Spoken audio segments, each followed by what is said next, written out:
does that look like? Synopsis. What we've done is we broke it down into learning cycles. Because we know that you just can't throw everything at them. And when I say at them, I say principals and teachers, right? It's to do with a continuum of learning cycles. And what we've done is we've broken it down to 3 learning cycles. Cycle 1 covered culture and learning, and learning objectives and exit phase. There's a lot of training around that, and so that was the focus during this cycle. Cycle 2, we were talking more around rigor, professional learning communities. And now we're entering cycle 3, which we're going to do a lot of more rigor and really curriculum alignment. And this is the big one, student discourse. We want to see kids talk, engage in the content. Not a lot of sitting there doing all the lectures. We want to see more involved with the content. Okay, so now let's talk about assessments. Remember the last time we were here, showed you how we do our data analysis.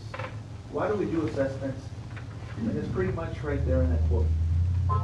Effective instruction is not about whether or not we taught it, it's about whether the students learned it. A lot of times we say, well, I taught it. No, the real question we should always ask ourselves is, did they learn it? How do you know that is, you follow these 4 components. We gotta assess, because that tells us whether or not kids are learning what we're teaching. We gotta analyze along the way. What's happening? Are they? Where are the gaps? Then we gotta take action, right? And then, along with the action, we start developing systems so we continue to grow. Real quickly, I'm just gonna go over how do we analyze data. We already analyzed data twice. We did the first one, now we did the second one, and this is just the old slide that I presented, but this is an example. Remember what we do is we list the campuses. We list all the assessments, and this has actually grown now because now we have interim assessments that we looked at. And what we looked at, and think of it in terms of a bell curve. If campuses are way off the norm, we start flagging them. We say like, they're not performing to the norm. They're way off. And then we start annotating notes. What is it that's happening when we're noticing the data? So we do that at every data analysis cycle. Okay? So we conducted this second analysis, and here's where we are.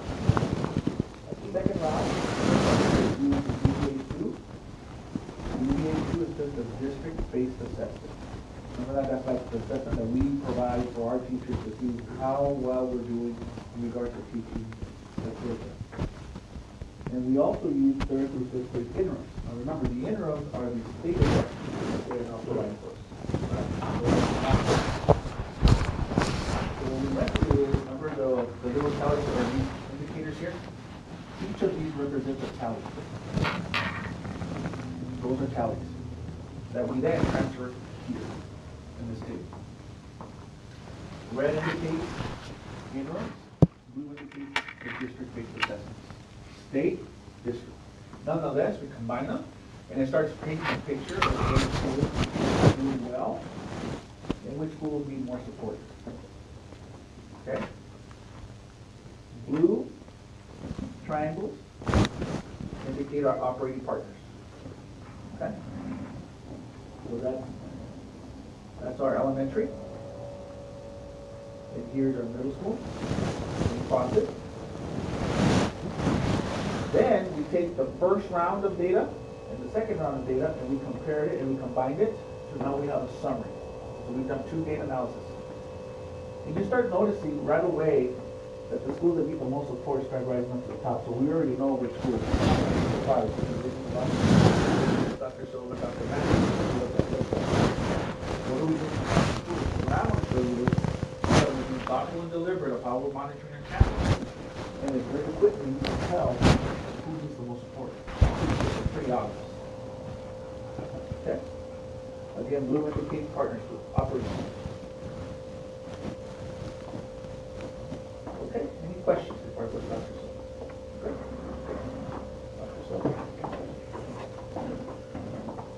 Good morning again, board members. So, as introductory priorities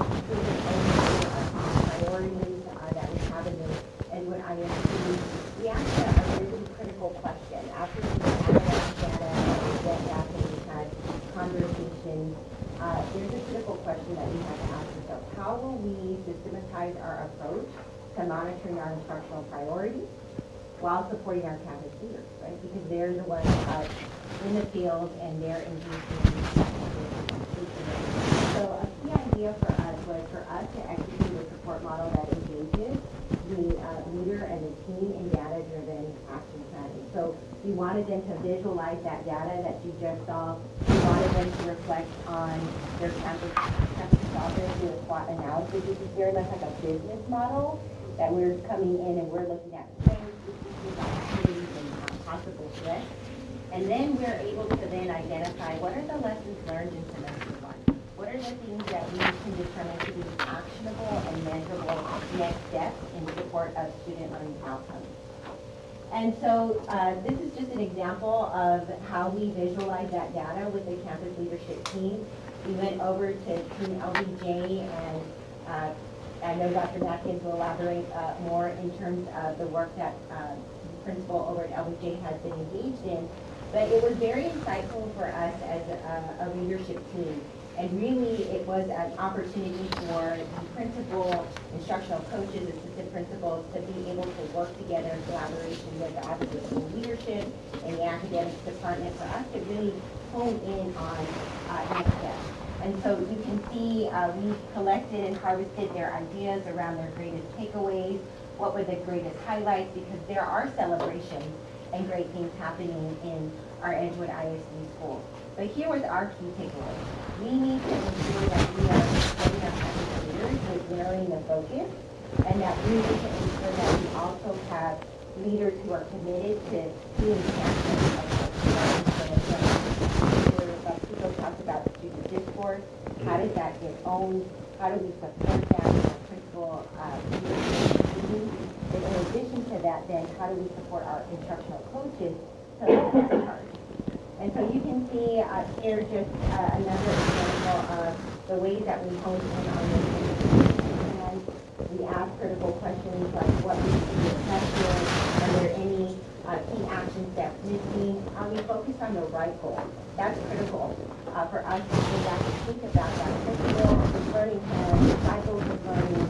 Is it connected? Are we ensuring that we're staying focused on teaching and learning? And again, one of our greatest key takeaways from this opportunity was for us to consider how we need to differentiate support for campus leadership teams. So not all support systems look the same. The support that we give to Team LBJ is going to look very different from the support that we give to Team HBG. And we let the data drive that conversation and the ways in which we design our support plan. Any questions, board members?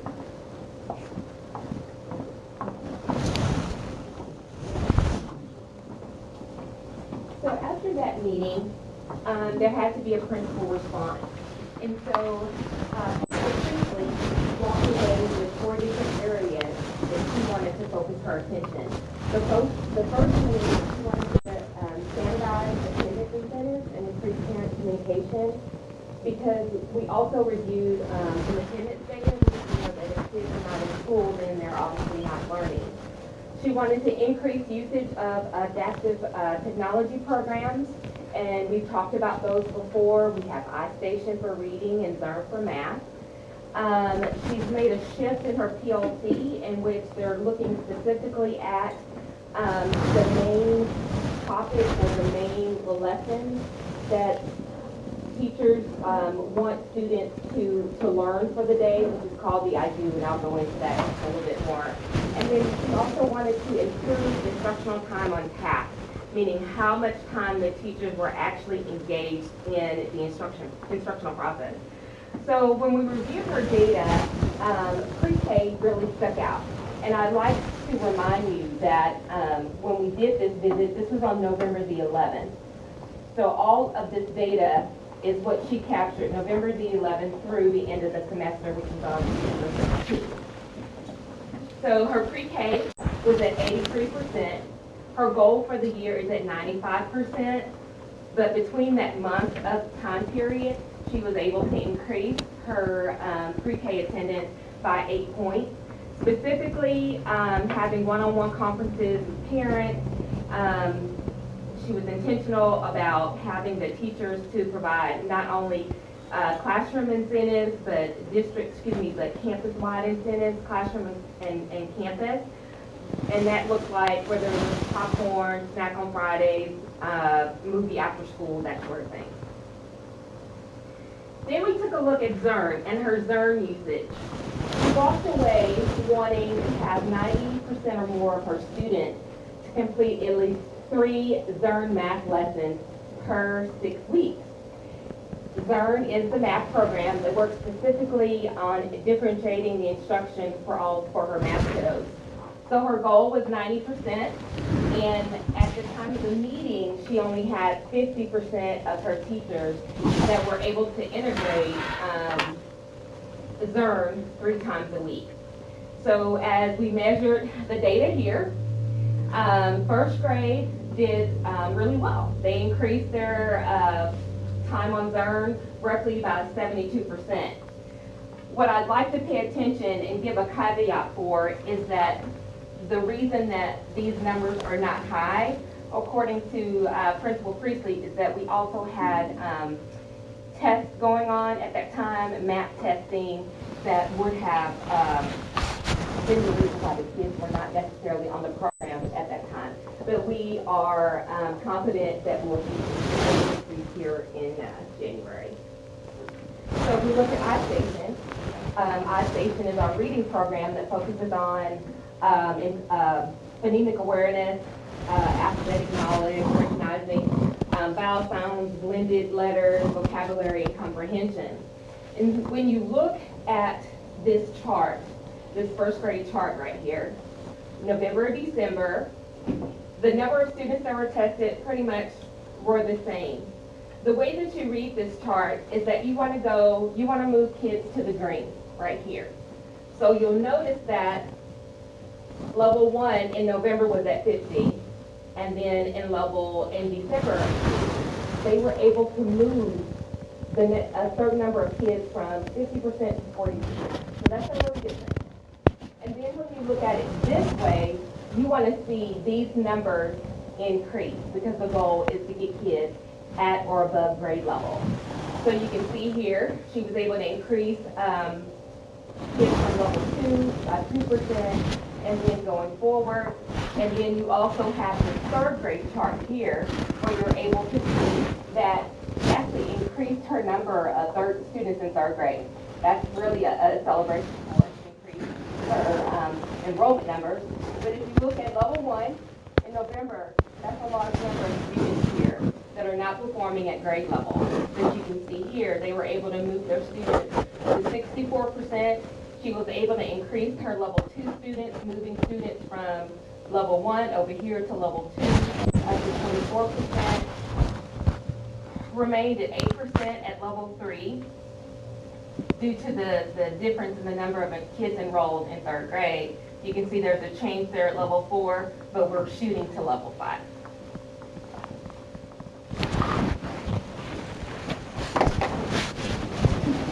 So right here, another goal for Ms. Priestley was that she wanted to focus on her professional learning time. And she wants her teachers to really get, to narrow the focus and be clear on what she wants the students to learn during that class period. So we kind of call that an I do part of the lesson. It's like a mini lesson. And so teachers are in the PLCs and they script exactly what they want the teachers, what they want the students to learn so that they can ensure that their communication is clear and it's aligned to the objective. So right here, you have a 5th grade teacher, Ms. Kane, who is actually going through the I do process with her students. And Ms. Priestley has also narrowed down what she expects to happen during the I do portion of the class. She wants to make sure that the teacher has restated the objective. She wants to make sure that the teacher shows kids how to think. So we kind of call that like a think aloud, so that the kids can kind of hear how she comes to answer a question. And then she also times them to ensure that they don't spend so much time on this part of the lesson that the kids never are able to share what they actually learned in the class period. Right here you have a 1st grade teacher that has utilized iStation and pulled a small group. And she's pulled an activity from iStation, which is one thing that's really great about iStation, and she's helping those students there be engaged in the lesson, because she took data from September to October. She had 85 to 90% of her classrooms were engaged in the lesson, and that means pen in hand, students are actively engaging in the content for the day at the level of the objective. And then she moved from October to November. She had 92% of her classrooms that were engaged, and now through, I guess today, we're looking at 93%. And one more area that she wants to focus on is aggressive monitoring in the classroom and ensuring that all of the teachers are using the same feedback indicators with their students. So that just simply means that Ms. Zamora, who teaches 5th grade math, she's walking around the classroom while students are working on what we call an exit ticket. And an exit ticket is what the teacher can use like as a test, which is really not, at the end of the lesson, just to see if kids actually learn what they were supposed to learn. And so she's giving them immediate feedback as to whether or not they're on track. Yay, you got it, you can teach it to someone else, or you just feel kind of in the middle there. And then her focus after our meeting with academics, this is how they're moving forward on the journey the rest of this semester. This is our time as a campus to make a reset, recommit to our goals, or make new ones. 2023 is what we make it. And so they're being very intentional based on the conversations with academics, based on what their dad is saying, to move forward the rest of the semester. Are there any questions? Yes. Just add that our teachers were extremely excited to see the return of iStation. It is a tool that they were very much familiar with, and we're seeing great results from exemplars like what we see at LBJ with teachers implementing iStation interventions in small groups, and we're very hopeful that that makes a difference in our elementary literacy courses here. So the campus LBJ just needed like a little bit more support for the I didn't hear. I'm sorry. Do you want to ask the question again? I said so the LBJ campus just needed a little bit more support in like reading? Reading and math. We're analyzing data all across the district. How many campuses have we gone to? Maybe five. Mm-hmm. Elementary and secondary, and we're really providing them support looking at mainly our district managed schools. And so pretty much all of them are on a plan, looking at their iStation, data usage, Zern, and I don't know, Dr. Silva, anything else you might want to Sure. add So to that? a difference that we can see in levels of support. So LBJ are touch points and making sure that principal has her systems in place. We're tracking data along the way versus the support that we're providing at HBG requires a different kind of approach. Our coordinators, our partners at TNTP, in addition to Office of School Leadership, have a more active presence through coaching, our instructional coaches, our assistant principals, and our principals as well.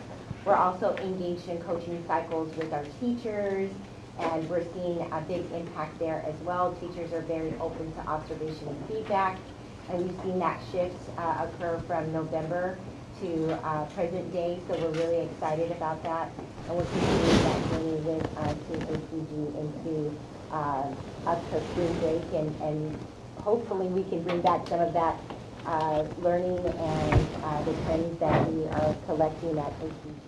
I think the big picture of what we walk away with is know that we're constantly reviewing and monitoring assessments and data, right? We've done 2 data sets. There's another one coming up at the middle of February. We're doing the second one. And so we're going to go back to those as well and revisit and how we do it. So we're continually monitoring and adjusting as needed. Because we're not going to hope and pray. So just that's the big picture. Just know that we're constantly assessing and addressing the needs. This is across the board with all schools, including the partner schools. Well, partner schools as invited. We have made some connections with some of our partner schools.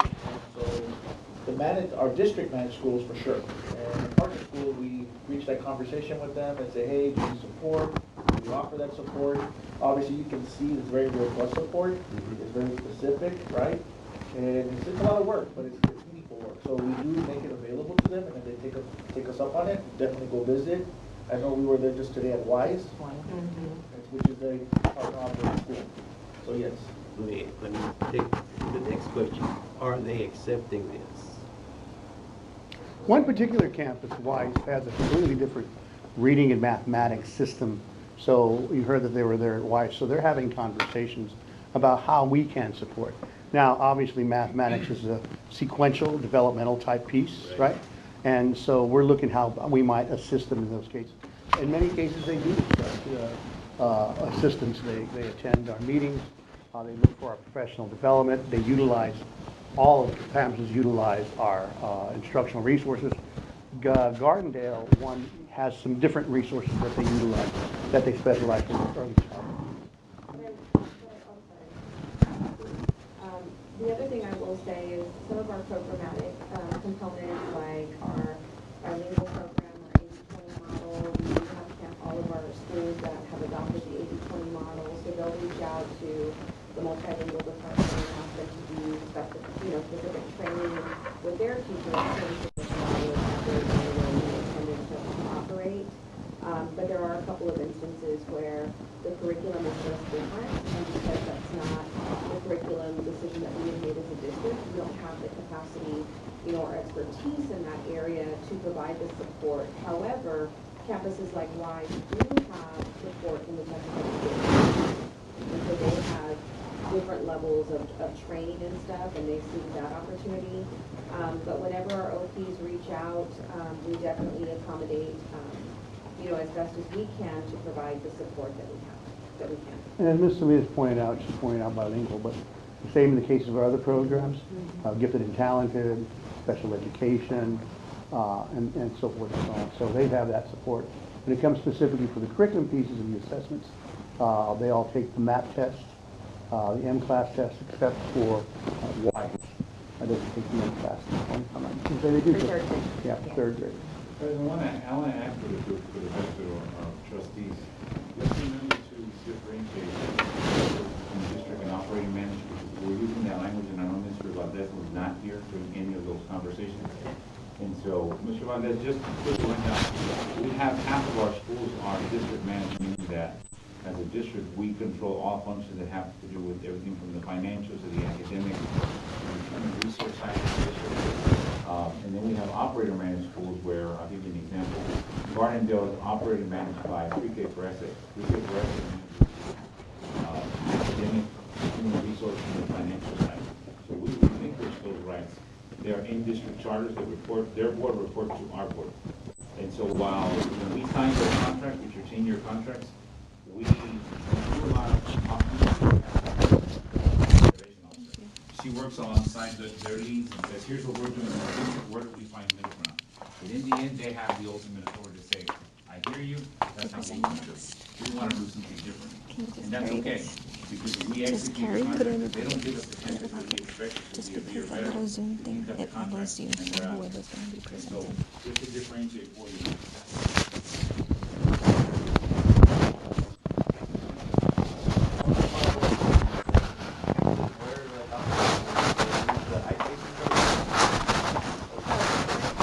Currently, we have all of our elementary schools who have opted into vacation.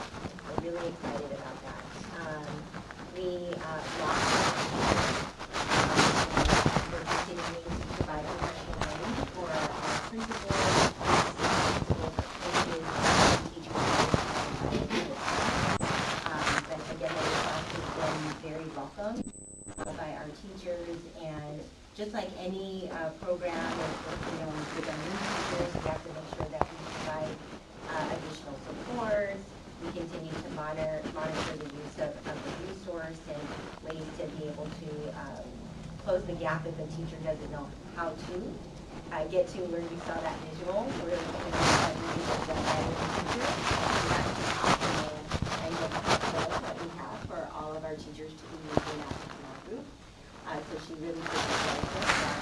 So when a teacher is not there yet, how do we help to support? That model really nice. I don't think we did that back when I was in elementary. Yes, I would agree with you, sir. I think that for our teachers and our students as well, the magic happens in small group instruction. We just had that conversation with Team Wise. Everything from how we think about the daily lesson to what's my assessment strategy? How will I really think through those components? So how do we help teachers to really think about the benefits that brings to both teachers and students every day? And if I could add, the teacher can get a roster of exactly who those kids are that moved in those schools. And so yesterday at the principals meeting, we talked about, we set an expectation that we provided an exemplar, which was a principal who is meeting with her teachers individually to review that specific data. And so she can go kid by kid. As a teacher, if I have 5 kids, I know who they all are. I talk specifically to the teacher and I ask, how much are they getting on iStation? How are we utilizing any of the resources that are attached to iStation? How are you pulling small groups with them? Just so that there's a level of accountability, that there's a level of support from the leadership team down to the teacher team, down to the student. And might I just add the teacher citation, it's adaptive, so it has the digital version, and then what you saw in the exemplar where the teacher can actually pull lessons and work in small groups.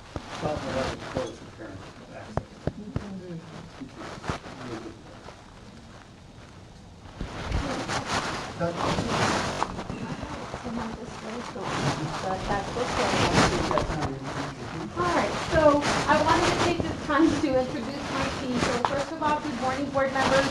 Good morning, Dr. Hernandez. Good morning, executive staff. I have the pleasure of introducing my team. Lily Benavides is one of our truancy officers. Amazing. She works mainly with with the north part of our district.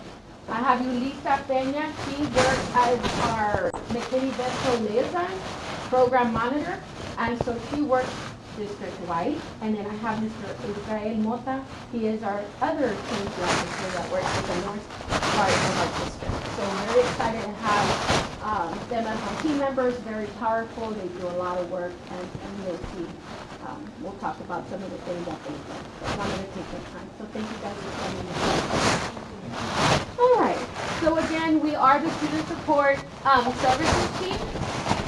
And today, I'd like to talk to you a little bit about what it is that we do, because we do get that question as we come together as a new team this year. I am the director for student support services. I'm also the hearing officer, so I work district-wide. Again, Lily Benavides, as I told you, she works with the schools that are mainly in our north part of the district, which are Memorial, T-Ren, Roosevelt. And in your one-pager, you do have access to, in the back part of the page, to see exactly who she works with. Mr. Mota, Yulisa, and then I wanted to add this. We do work in partnership with the municipal court system, and we do have Ariana Patino, who works alongside with us on attendance issues. So again, not a district staff member, but a part of our district team. So today our intended learning goals were to give you an overview of our department. How did we start? We started with a 90-day plan. So we'll talk a little bit about that. I'm also going to share some information regarding attendance and leavers, discipline data, McKinney-Vento program, and then talk about the next steps. What is it that we want to continue to refine and do? Our primary purpose as a department is to improve attendance, because it was said earlier, academics. If our students are not in their seats, they're not learning and definitely not growing. Improving discipline and serving our McKinney-Vento families. So 90-day plan, we started with the first 30 days. Establishing a purpose. Designing systems and structures. We've talked about, and I think we keep going back to that systemic need. Developing and refining some guidance documents for our campuses and for our leaders. Protocols. and data collection in order for us to be able to understand what else we needed to do. Then we moved on and we started seeking learning opportunities for ourselves as well, because we were seeing that there were some things that we understood, but we could just do better or understand better. We refined structures and systems, and we put together Project Do Matter, which if you saw one of my team members, Ms. Benavides, was wearing our Project Do Matter shirt. And then within our 90 days, we really ensured that we were communicating, and evaluating our systems. Because as we were communicating and putting them out there, we knew that in order for us to implement those systems, we needed clarity, we needed to be explicit, and we needed to ensure that our staff understood what we needed them to do.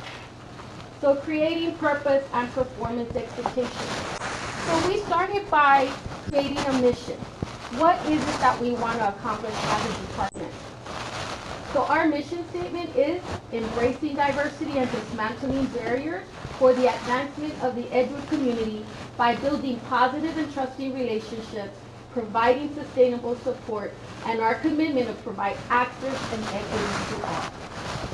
Now, in everything that we do, every training we provide, we also have our QR code for our website, because it is necessary for us to, if we're going to be building our positive relationships, that we establish a way for everyone to communicate with us. So through our QR code, we have a lot of families, we have staff reaching out to us, which is powerful. Vision statement, strengthening our community by promoting a growth mindset. That is key to us, because a lot of times there's a negative in Edgewood, but there's a lot of positive in Edgewood. And we need to change that mindset, not just, especially for our kids, not just for the adults, but for our kids, so that they know they can reach their potential. Core values, trust, integrity, and commitment. And our motto is always officer. So how do we keep each other accountable? I think accountability, especially in such a small department, is key. So every week we have our meetings, we have our team meetings. But one of the things we have brought into our team meetings is we have a document that each of us has to provide at the table. And this document will tell you specifically what kind of meetings that they've had, who they've been meeting with, because we also use this time to collaborate regarding the needs of our students. So as you see, all my team members have their own update, their weekly update, and then I provide a weekly update to Chief Quiroga to ensure that we are communicating exactly what we're doing, so that we can see where we need to monitor and adjust as well. So again, the way to get started is to quit talking and begin doing. And you know that it's making those connections with those families. So you have Team Red out doing the home visit during Project Red and meeting with that family. I want you to know that we were able to get that family back to school. And that's where you create the impact. So as I talked about, and I refer to it as Project Red, because Project Red used to be the term that we used to use in the district. But as you could tell, we changed the name of researching and locating our kids to Project Do Matter. Why Project Do Matter? Because every single student matters. And they need to know that. Just because they haven't been to school, they're having their stripes, we want to be able to service them. So Project Do Matter was a 3-day event that we did with our staff. We brought them in, we provided training regarding levers, we provided training regarding options for students, and then our campus teams alongside with our team went out and we recovered students. So what kind of impact has it done? So from the first semester, we've been able to reach 820 students. That is cumulatively. We have 95 leavers enrolled in Edgewood, which is impactful because we know that a minimum allocation per student is $6,160. If we multiply that times 95, we have possibly recover at a minimum $585 to $100,000. We've also retrieved 400 leaver verification of enrollment documents. Now, it is in your one-pager again. What is our verification of enrollment form? Those are the forms that we have to retrieve for students that have moved outside of our district or left our Edgewood schools and gone to other public systems, other type of learning environments. So whether it be a charter school, it be a private school, we need to verify with the campuses that those students are accounted for. That's the state expectation. So our department has recovered 434 points. So as a total, the impact our department has had on leavers is 529 leavers have been recovered for the first semester. And then, in addition to what we do, and this captures discipline support, attendance support, family support. Right now, we are working with 124 students on providing ongoing support, whatever that means. Some of them is, we had a family that just moved into our district, needed furniture. So, we found that. Some of them need resources. Some of them need food. And a lot of these students are students that we are also just doing check-ins for because we know that it's necessary for them to get support. Now, what does that mean for district accountability? As it was explained before, our accountability, especially when it comes to attendance, is based on last year's attendance, on cohort 2022 graduates. So based on that, we have to submit data to the state. And once they get our data report, they give us a report back saying, these are the potential leavers that you still have and need to provide evidence for. This year we had 644 students reported as unresolved leavers. Now, because we've been doing a lot of work with the schools, we've been able to verify through evidence, verification of enrollment forms, TREX requests, the TSDS system, which is a TEA system, that 466 students out of the 644 have been enrolled in another public school or a charter school. We've also been able to verify that 13 of them have either decided to be homeschooled or they've actually moved out of state. So we verified with North Dakota, California, Florida. We've been calling a lot of people in a lot of places. And so that brings us down to the possibility of having a total of 165 students verified. And we're still cleaning that up.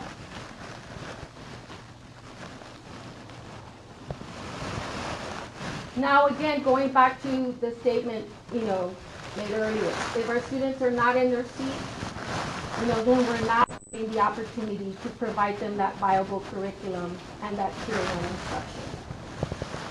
Unfortunately, as you can see, this is our data for November. Our attendance rate continues to go up and down.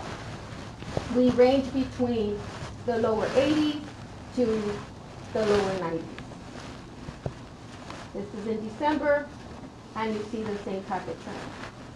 We know there is a lot of work, and there is a lot of work being done with attendance, but we are still having,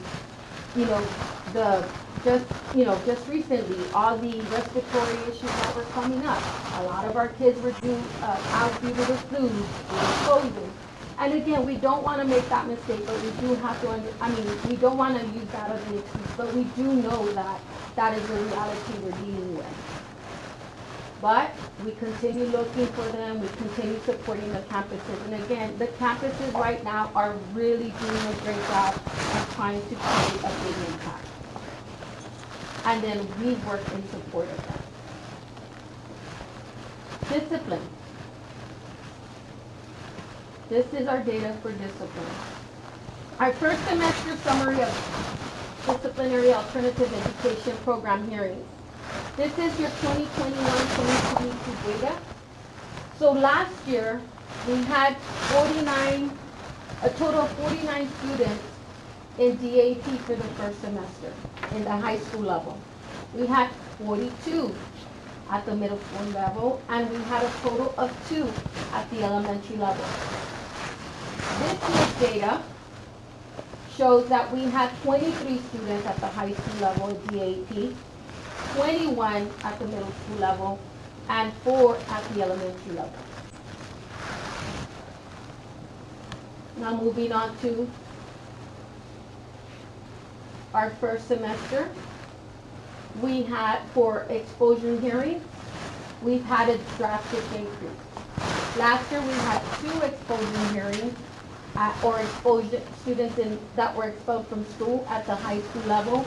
And this year we've had a total of 24 students expelled at the high school level and a total of 12 students at the middle school level, which gives us a total of 34. Kind of like affect the like daily attendance or the So, if a student gets expelled, they still have to go to school, and I think that's the biggest misconception. A lot of times the students come in with their families, and they're like, well, what are they supposed to do? They're not going to school, and that's the clarity that needs to be brought to the table. Students are not expelled for the whole year. They can be, but not necessarily. And students that are expelled have to attend what the Juvenile Justice Alternative Education Program, which is the campus that we use as we have a partnership with them, and so do a lot of our other surrounding areas. And then of course, and their attendance is on our attendance tracker, because their attendance counts. Our Edgewood students are being counted for attendance at JJAT, but that data comes back to Edgewood. We're the keepers of that data, which also can impact leavers. So if those students don't come back to our school, that also impacts our data. So the students that are being exposed are so critical for us to monitor as well. And you'll see later how we are doing a lot of that, because again, those students matter, and we need to remind them of that. So overall, again, it's been a big number this year considering the total from last year. Now, if you add the 2, DAP for last year, we had 95 students that were either in DAP or expelled for the year. For the first semester. This year, we had a total of 87. So our number has decreased in the overall. But as you ask the question, it's also important to know why they're being expelled or why they're ending up in alternative schools. So last year, you can see that our concentration of students, we had 23 students that were in DAP 4, the offense total 04. And you have the offense code in your one paper as well. What is the 04? That is possession of marijuana, the organic marijuana, or under the influence of marijuana or a controlled substance. This year, the exposures have really been coming into the THC oil, which is a felony controlled substance. So you can see that our 04 is still a concern, because we're at 28%.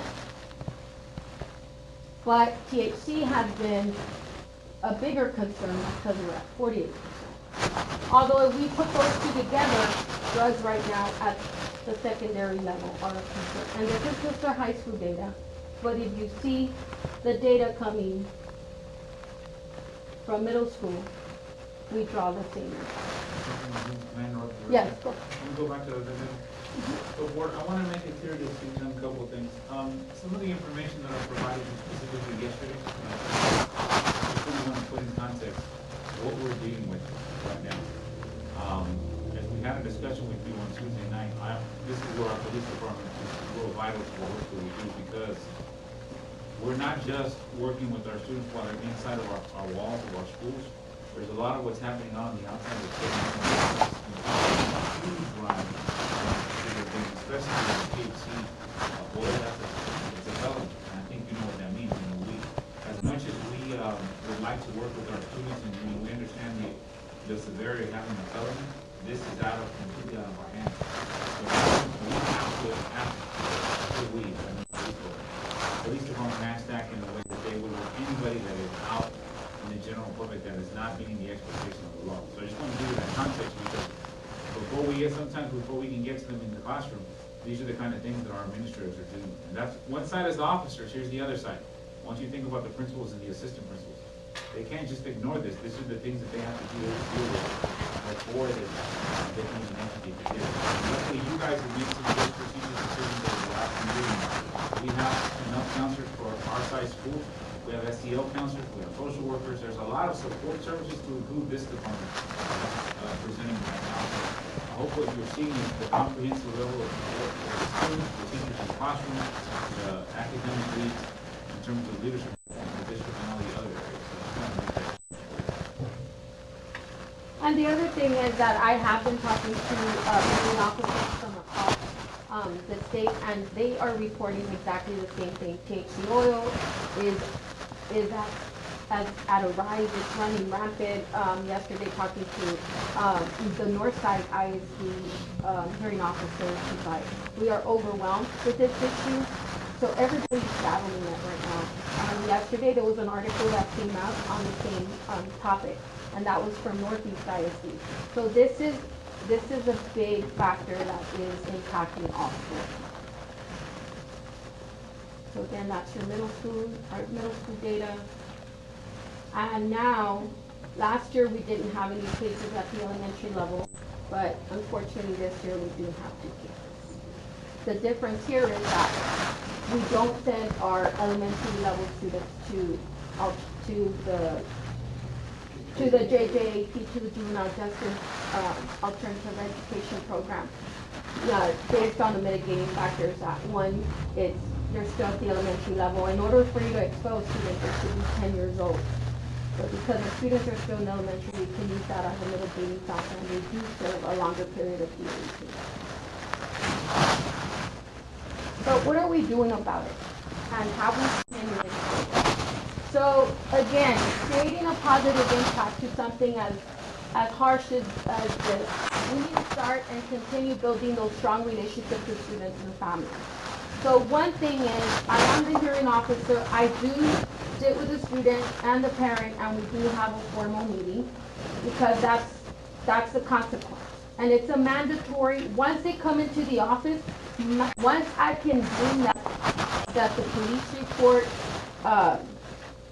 states that they were in possession of a controlled substance and they did violate this offense, then it is a mandatory, they have to be expelled. And that is something that, like we said, is harsh, but the reality also sets in that we have to send a message that drugs in Edgewood are not permitted. This is a big deal. We don't want our kids getting sick, we don't want our kids getting sick. So talking to the parents, we have to, once we have the parents for the hearing, it's great, because then we get to have a different kind of meeting.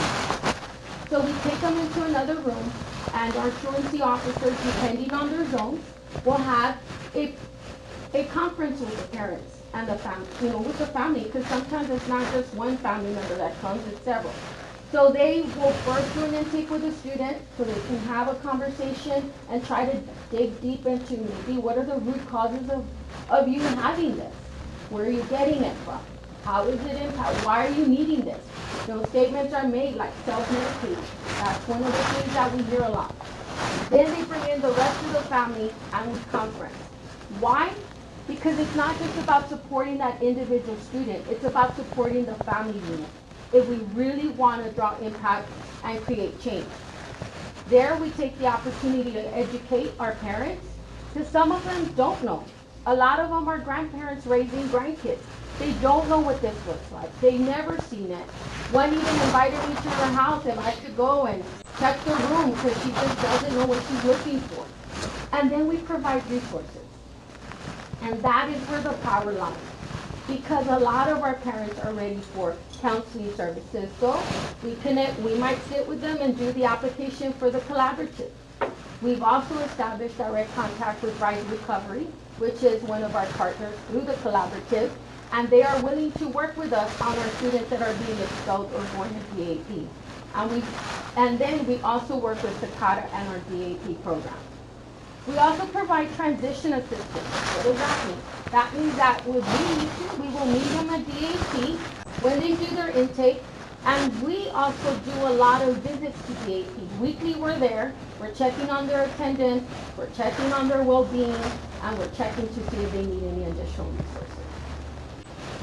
And then it's not just with the student, but it goes back to those family check-ins. We call the parent or whoever's the guardian. How can we support you? Are there any needs? Are there any changes? What else can we do?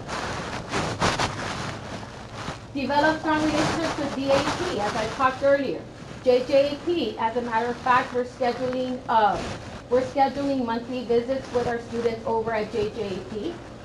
We also work with probation officers because a lot of our students, as a consequence, have probation officers. So we want to align the support. And then we work with outside agencies, depending on the needs of the students. Collaborate with campuses and district departments. This is key because we are, not just because we're a small department, but that is a big reason. We cannot do it alone. The campuses need to know about their kids. And so we do a lot of follow-up with them. So has this helped? I'm going to say it has helped. This is the number of recidivism. We had 6 students that returned back to DAP last year. This year we've had only 1 recidivist.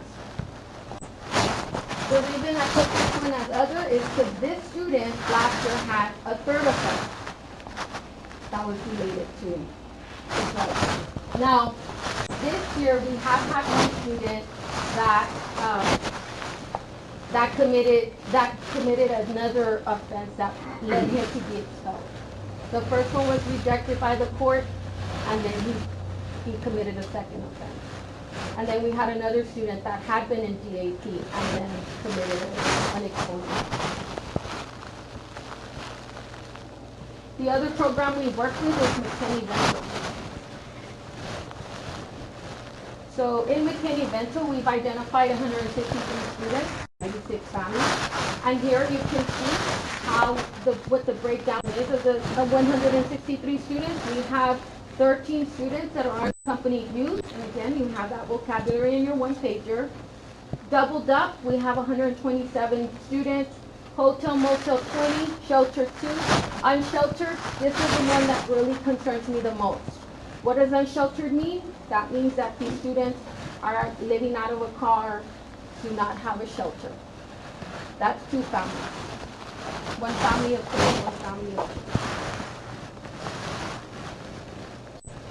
We collaborate with the providers for scholarships and meeting the needs of our families, and we are very gracious to anyone that provides us that support. We support the Officer Regina Reed and Carver Community Resource Center because we know that that's important.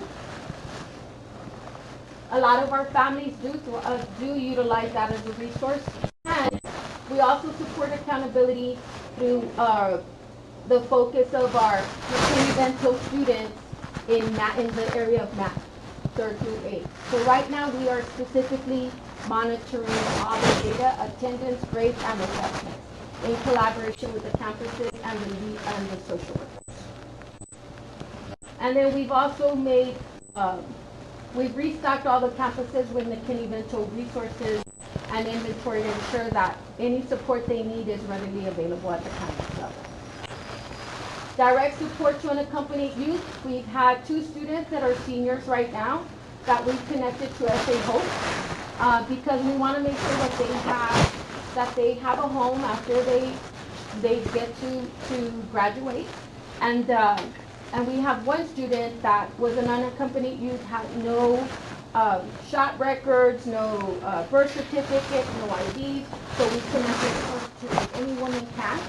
And that's an agency that's working in collaboration with SA Hope to make sure that she gets the resources that are needed.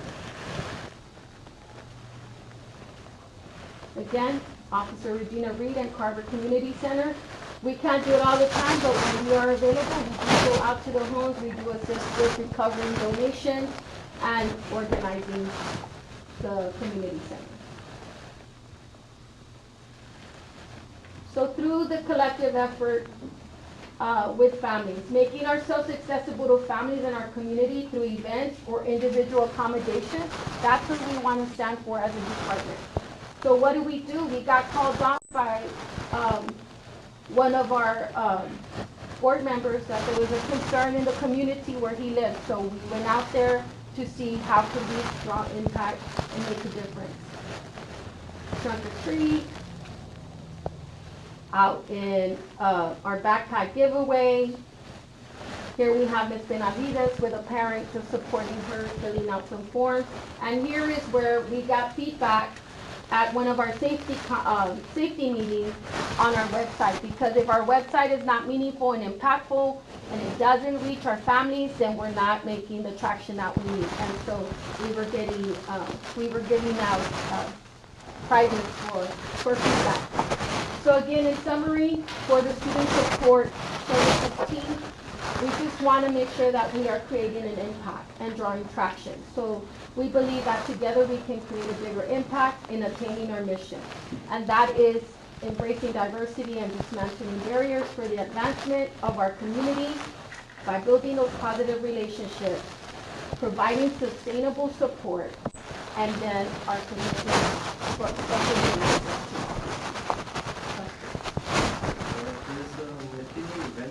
Program, is it like federally funded? Yes.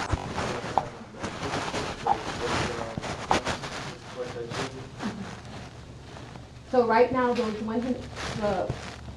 funds that we have provide services, provide resources for 160 students. And the TV company is the one who monitors.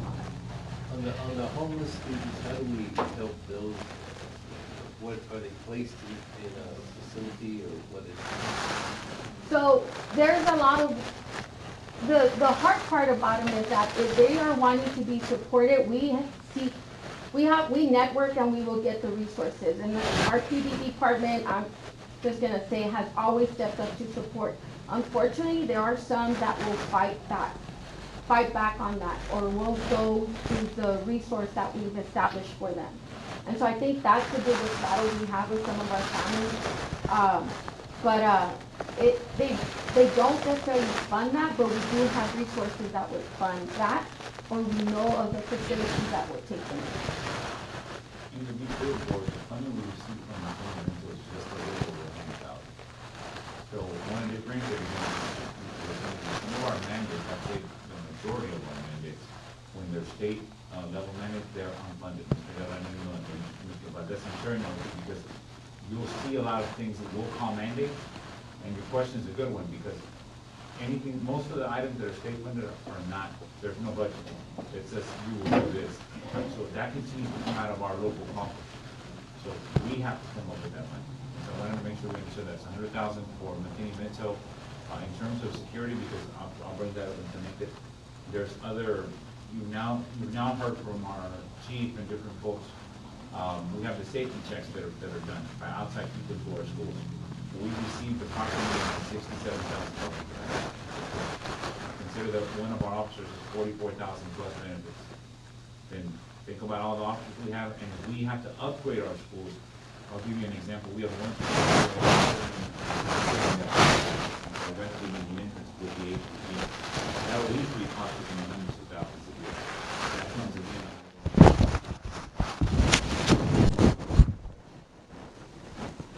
Any other questions? We know that we also have a lot of members that are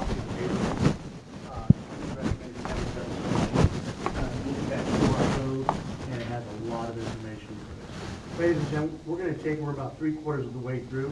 We're going to take a quick 5-minute break, and we'll join back at 11:27. Give it to the next presenter. Oh, yeah.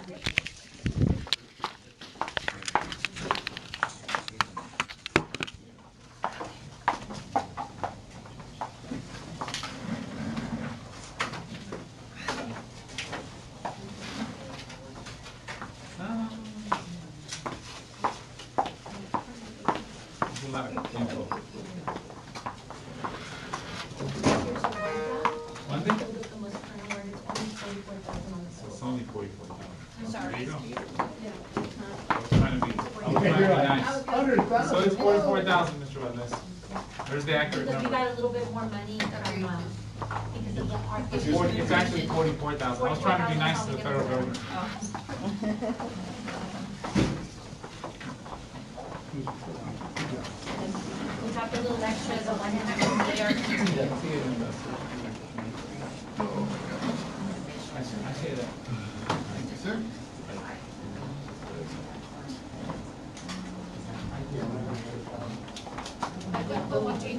Oh, perfect, thank you.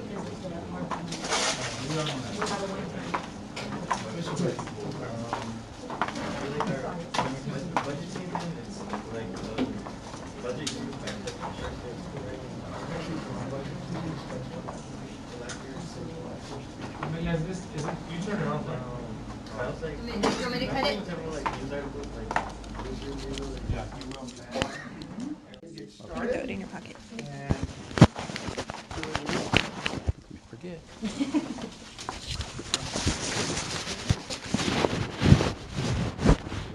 yeah.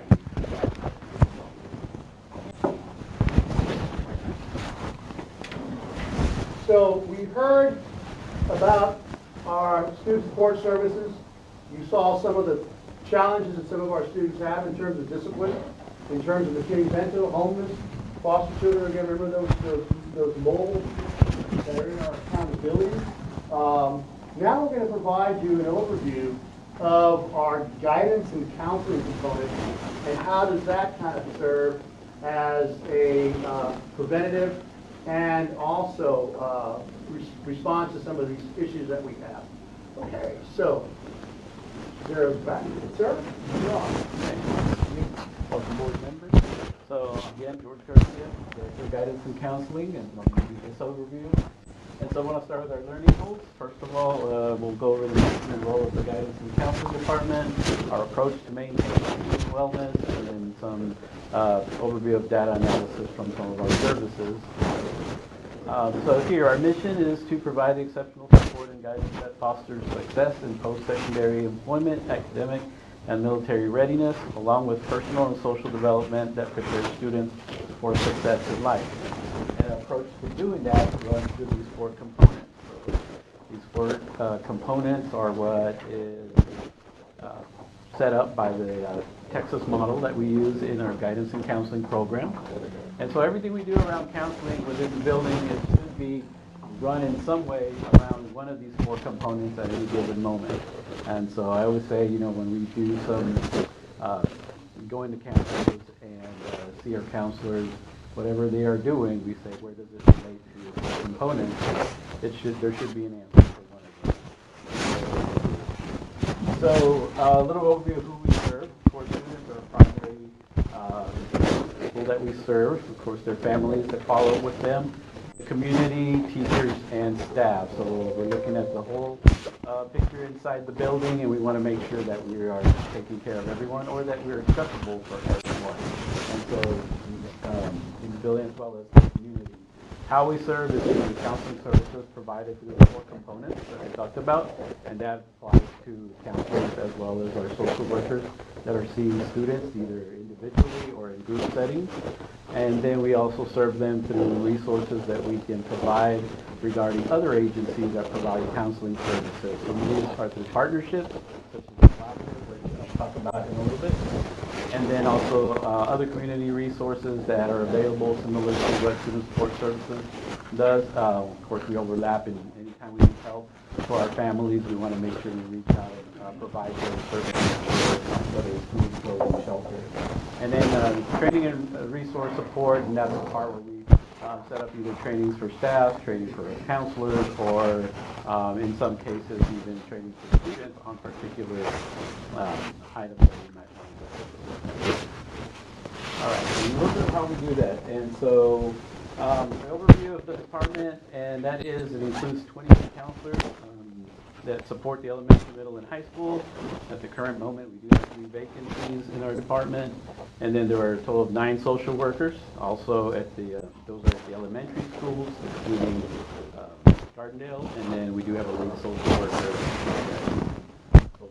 We have 4 SEL counselors that are assigned to our secondary level, so at JFK, Memorial, Wren, and Gus Garcia, which we appreciate because that component of SEL is a big part of how we can help our students. Of course, in the department leads, self-director, we do have a counseling coordinator as well. All right, so let me go back there. So our counseling coordinator, that's Tanya Perez, and that is her pictured up there in the top right.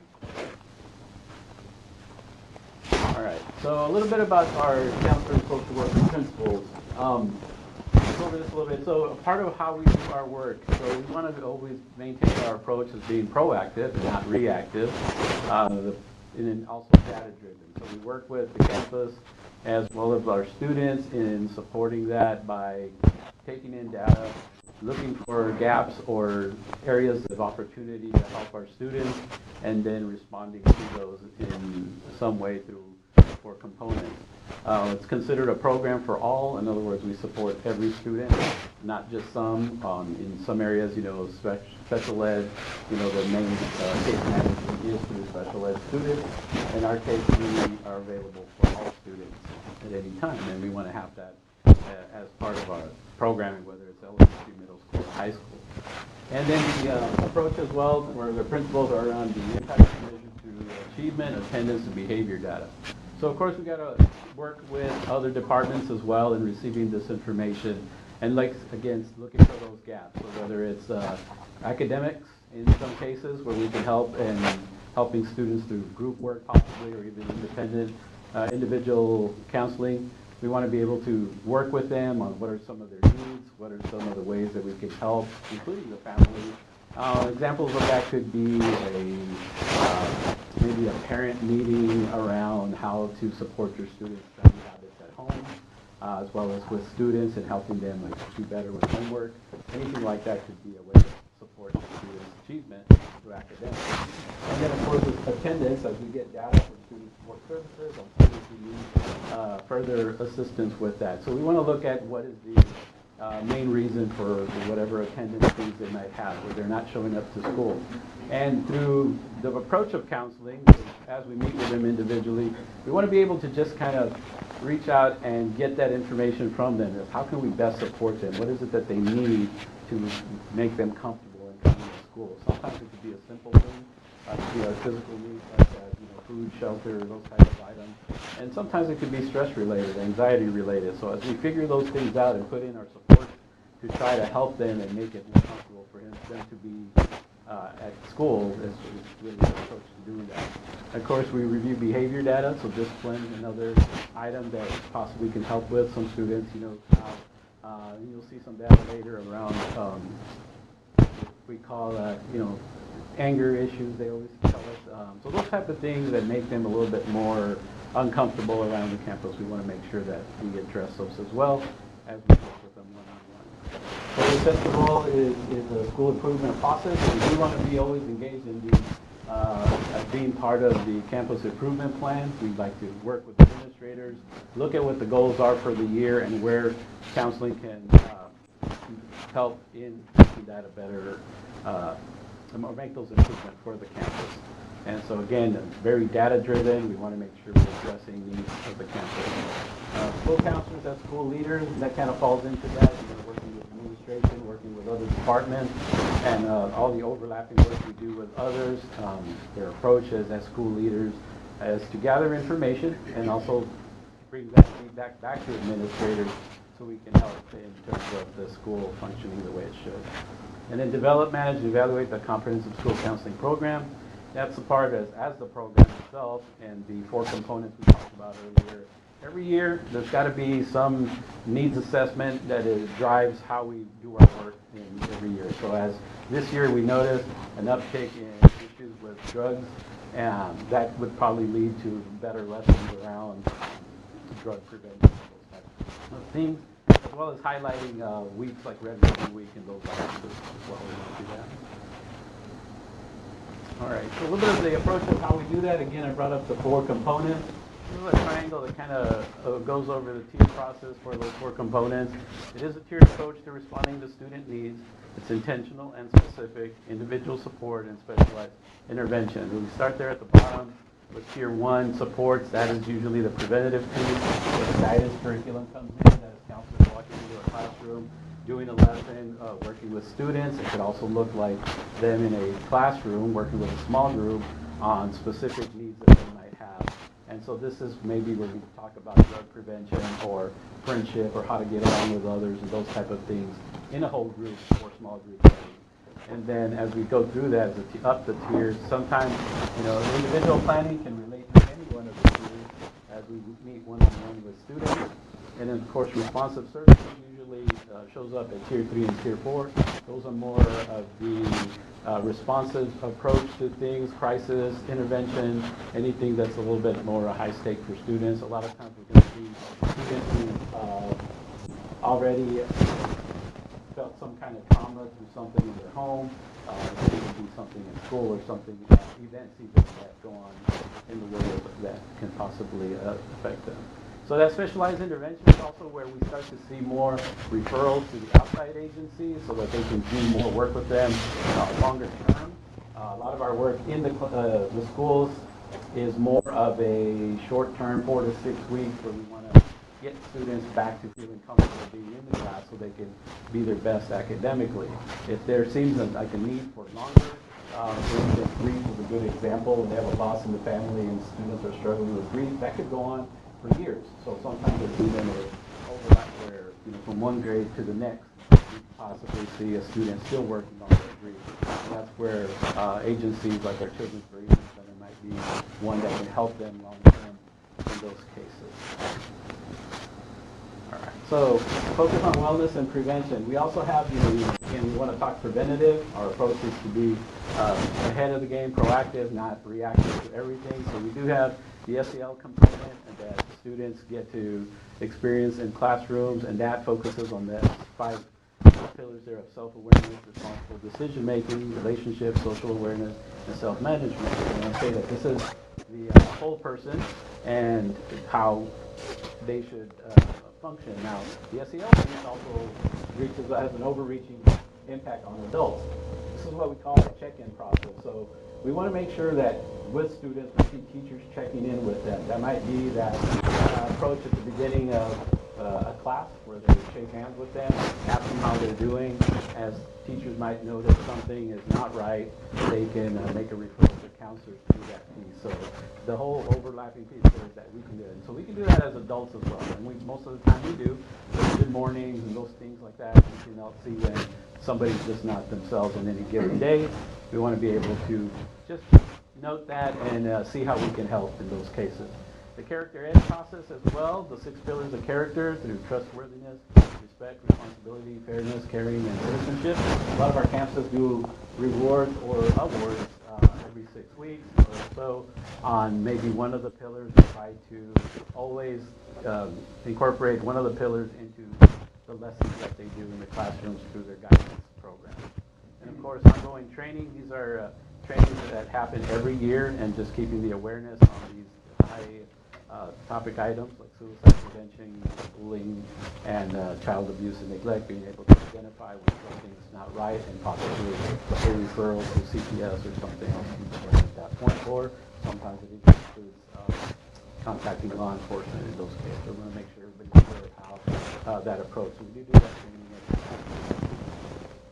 All right, so the list of some of I passed out the list of the partnerships we have with some other mental health agencies around the area. The individual ones, the mental health collaborative, of course, that's the bigger one that some of these are actually part of the collaborative, and some of the referrals are going to them. I'm going to go with some of that data as well here in a minute. But all of these are available whether they go through the collaborative or individually. So in some cases, we can reach out directly to them in more specific terms if the need arises. Do you have data on these? What's that? Do you have data on these? Yes, I'll go over the collaborative data here in a second. So just like student support services, this is available whether it's a counselor, student support, or anybody. So when you hear the need for a student that might need something like shoes or food, those types of things. The same thing, we want to be able to reach out to the Officer Regina Reed Center, to the SA Breads, the SA Hope Center, and Shoes opportunity. So again, we use the word collaborative a lot, but we do want to reach out at these times to wherever we can best serve the students. So sometimes that could be through different departments, agencies, or even outside partners. So I did ask the collaborative to kind of show or give us their data with us up to this point, and so I wanted to go over this briefly. Through August and December, here we have some data around the referrals that have been made to them. So here we see it through grade level. Fifth grade seems to be the highest in terms of referrals at this point. 10th grade, 3rd grade following. So it just depends on the families and the needs. And so if you notice, one of the things about the collaborative that's different from our other agencies is that the collaborative will work with students, with families, as well as our Edgewood staff. And so there's even one last year for a staff member that has reached out to the collaborative during this year already. Campus is kind of by referral, so by campus, JFK, and the highest one there, and then followed by a couple of the other. And then, so concerns, the main concerns that are being addressed, primarily stress and anxiety. That comes up a lot with students. Depression, which sometimes is tied to that stress and anxiety and how they react to it. Anger outbursts, which I talked about earlier. That kind of affects discipline, so we want to be able to meet with students and work with them on that. Sometimes, again, depending on traumas that they've experienced, that could go out to the collaborative for long-term counseling. And then some other areas here, self-control, defiance, grief, and then suicide is on there as well. And so the monthly report from them August, September, November, and December had some numbers. October, we had a little bit of a stoppage. We didn't refer anybody in October while we addressed some issues with being able to get all of our counties to work on here on the campuses. And so one of the things about the collaborative that is very helpful is that the whole point of this is that the counseling services can be provided on our campuses or at Emma Fry. The referrals we make to our family community, they don't have to go out to the actual agencies that might be at the medical center or downtown or other places. They will come to us here and do the work with them here on the campuses or at Emma Fry. All right, some of the data they provided these are the collaborative partners. The majority of them go to family services. They handle a lot of one-on-one counseling with our students or families. Some, depending on severity, for more critical things like suicide, ideation, might go to Clarity, grief through Children's Bereavement Center, and then a smaller amount that goes to Rise Recovery, as they do some other work as well with us in terms of drug prevention. So green is listing a little bit of wait list here because there is a process. There are the permission forms and other things that they need to look at. Something that's come up as well is regarding custody. Sometimes there's a process of getting both parents to agree to the counseling before they can actually start. So the collaborative does take care of that piece for us after we make the referral to them. All right, so those are more of where the 4 components fall as far as us doing our individual or group counseling with students. Of course, the overlapping part of the counselor's work goes on to many other things, including preparation for graduation, all the way down to from the elementary school through 12th grade. A lot of the work they're doing in their individual planning has to do with careers and how they're going to set themselves up for high school and beyond. So, of course, our high school academic counselors feel the most of the work around the graduation piece and making sure that our students are having all their needs in order to meet graduation on time. And then, of course, the CCMR piece overlaps into this area as well, and it's part of making sure the right courses and taking the right tests or whatever it is that you need to do to meet those CCMR details. And then the Dream Centers at the high schools.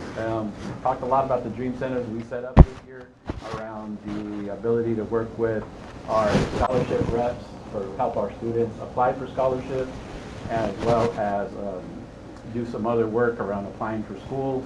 And we want to make sure that we have a place to go. So luckily this year, through some of the work with the team that put this together, a lot of the dream centers, which we used to call college centers, were upgraded, they were painted, they were furnished, they look a lot nicer, our students are using them, and we're seeing a response to that. So at this point, we are making sure that a lot of the reps are working one-on-one with students, that they've already addressed them, especially our seniors, who are going to be the main receiving scholarships this year. And put scholarships on there just to note that scholarships are ongoing. They start at the beginning of the year. They have deadlines. Some of them ended in the fall. A lot of the bulk of them will come in the spring. And again, the compadre scholarships, we're working with them already. Our department has put together and working in collaboration, I guess. We have QR codes. We're going to be digital this year, and that's going to be very helpful to getting more applicants to the scholarship program, whether it's compadres or other scholarships that are available.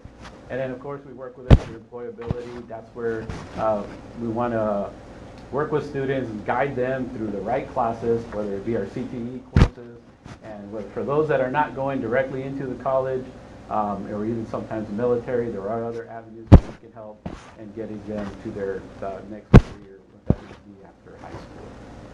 And then, of course, our value statement, we help without exception, and then pictures of our why, which is our students. We wanted to highlight this picture here.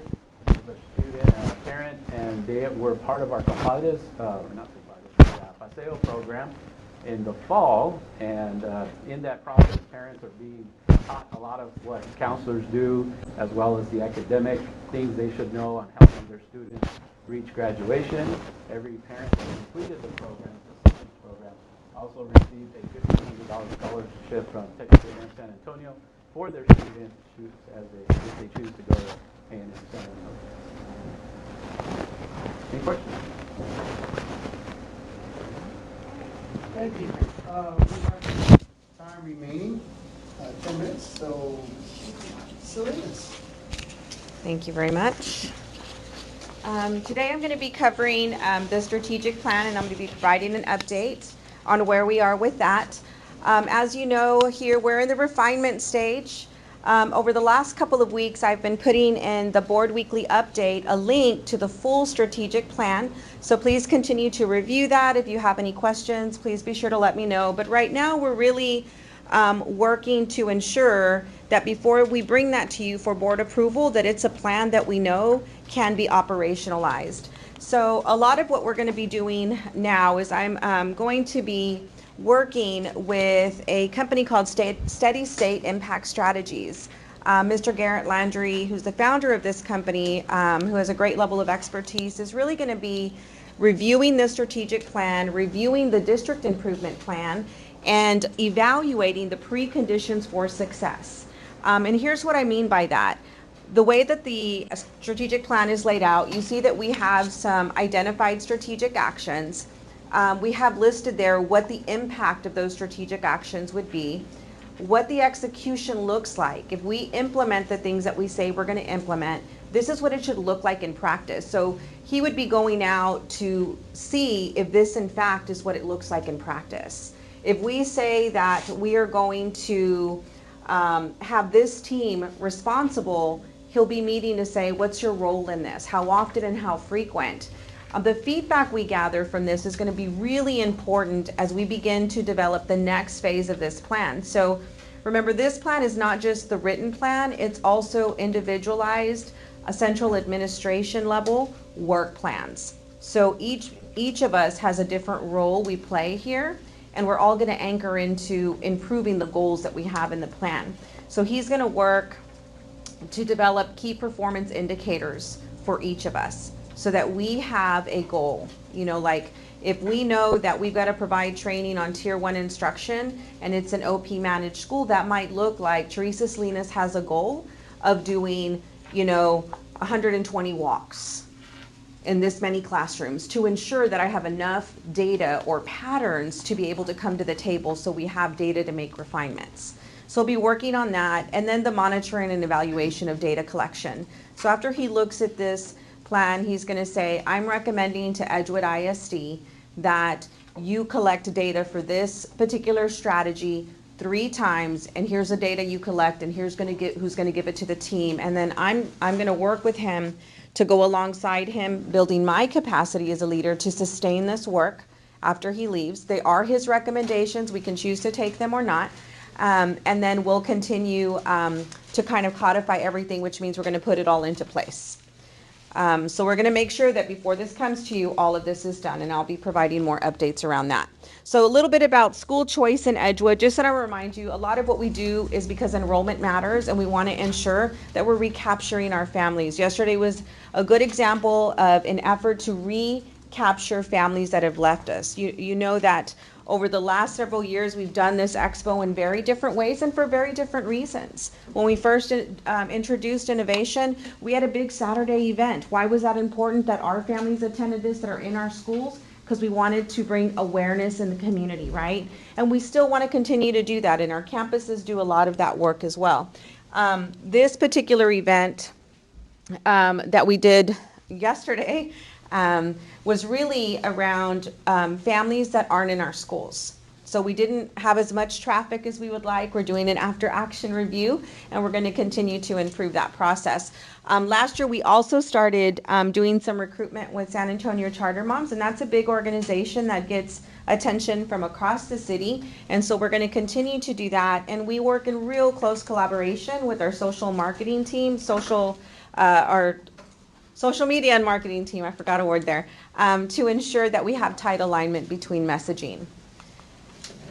And so there are a couple of three different ways that we're actually going to be approaching this work from, October until the end of the school year.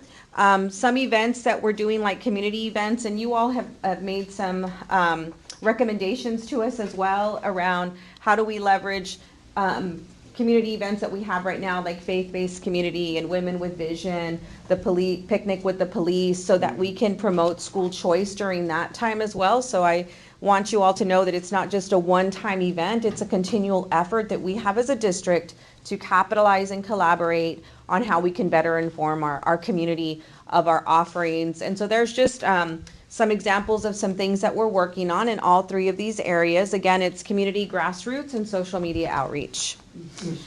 Yes, sir. You collaborate with our communications department on all those pieces in transportation? Absolutely. Developing this? Yes, we the social media, marketing team, we meet weekly to kind of talk about what's happening, what events do we want to cover. We brainstorm ideas, do after action reviews of some of our marketing campaigns. And this is an example of a couple of things we're adding that's kind of new this year. You guys know we do have the bus wraps and things like that. The street banners we did last year, this is an example of one that was up promoting our School Choice Expo, but you're going to start to see them promoting specific schools. So each of our schools have banners, and those are going to start strategically being placed around the city for a duration of time. We're doing something different this year that we had not done, and this is called a strategic mailer. You've probably seen them from some of the charters or from SAISD, where they're 9x4, 5x7 postcards that go to different addresses. The marketing team is working with the company right now. We're going to filter that so that we want to target our community and bring back the families that have left us. And so we're looking at the families that have left, where their addresses are, so we can strategically mail out to those folks. Mail out's extremely expensive, so we want to be very deliberate about what phase 1 of these mail outs looks like, right? And then get any information back. Did it work? Did it not work? But we feel this is going to be an investment that's going to pay off because people want to see something in paper too. So we'll be doing that. Some other things, the video, the Twitter, the social media, we're going to continue with that. You're going to see a lot more of the School Choice Expo, like the one you saw promoted for the School Choice Expo with our students. So they're working on student voices. I was doing the Explore Edgewood, and that got a lot of traction, but we feel like capitalizing on that momentum on TikTok with kids is where we want to go. So more students and no more me. And so essentially this was the School Choice Expo. Again, what we tried to accomplish, With regard to choice exploration and engagement, we thought the feel of the event was good, the energy. Thank you again, Mr. Guetta, for cooking all those hot dogs. They were delicious. Really appreciate that. And these are just some examples of what some of these events look like. We will be at the museum representing the innovation team this Saturday so that we can promote our schools. We have 2 more events in February that we'll be going to out in the community, South Baptist Church and Hangar 9. And so we'll be at those events. Where, that school discovery, Mm-hmm. the charter moms are the ones that are sponsoring that. That is correct, yeah. And that's why we have a good relationship with the SA Charter Mhm. Moms. They're huge. If you ever go to their site, you see all the schools that they represent. This is a really great opportunity. Yes, and I did put a link in you can barely see it here, it's up at the top, but if you click on that, you're gonna see that we are now on their page. They really support us a whole lot. They retweet our tweets. Our enrollment guide is there. We update that. We'll be doing a Facebook Live with Inga Cotton again this year. And then we did get invited to 3 of the events, so we're super pleased that they gave us some space. And that's all I have. Any questions? Yes, sir. Just a comment on Mhm. yesterday. Mhm. It was fantastic. Thank you. There's only one problem. Yes. The big parking lot in there was full. Yep. The majority of our people. Yes. The people had to walk. And some of our senior citizens don't like walking. Yeah. Yeah. Yep. Mhm. Yeah, we're gonna clear that out next time. Thank you for that. Yeah, any other suggestions as you guys were walking around, please? We're gonna do our after action review, but any feedback is good. All right, Mr. Chavez? Ladies and gentlemen, that's 12 o'clock straight up, I believe. Thank you. I want to thank the team. Again, from the last time we met, they've been working and putting this together, adding some information. Next one that we're going to have, or the next board performance planning, is in February, and that'll be the business operations group. They'll come back. And then we're going to take a hiatus in the month of March. And then when we come back in April, as Dr. Hernandez said, in April and May, we're going to be combining both groups together. And that's going to be more of a planning and giving some information for next year, putting some periods on some of the things that we did in terms of our assessments and where we're at with that. And any questions? No. Okay. Thank you, gentlemen, for attending this morning. We greatly appreciate your valuable time. I thank the team also. They did a wonderful job. Thank you.